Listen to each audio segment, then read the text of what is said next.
audience bi commencé président de la chambre criminelle moom moo constaté ni dossier bi ñëw na mais teguwul ci yoon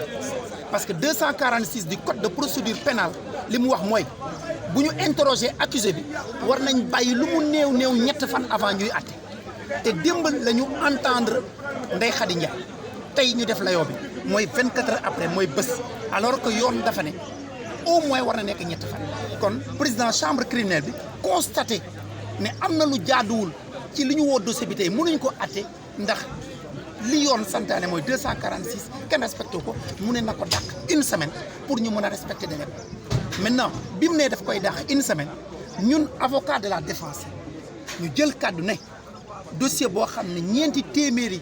këyit la ak juróom-ñaar fukk ak benn ànd ak ay vidéo ànd ak ay audio ànd ak ay photo ci semaine surtout que am na avocat yoo xam ne ñu ngi door a consulté wu nekkuñu woon ci dossier bi ba mu tàmbalee il faut que ñu may leen diir bu yemamaay pour ñu mën a jàngat dossier bi mën a waajal bu baax parce que chambre criminelle du caaxaan muy ëttu attekaay bi gën a kowe en matière criminelle ci bu ñuy topp nit ci mbiru jalgati kon war nañu may diir bu yenu maana président bi ne président bi ne daf koy maintenir à huitaine bu ñu ñëwaatee talaata bii di ñëw ñu waxtaan ci est-ce que dañ koy retenir plaider ko oui ou non donc tey mënuñ ci xam lenn lu dul xaar ba talaata bii di ñëw su boobaa luñ ci war a def bu nekkee ne dañuy biralaat suñu sàkk ñu dàq ko ñu biralaat ko bu nee ne jàpp nañ ne jaru ko ñu wax.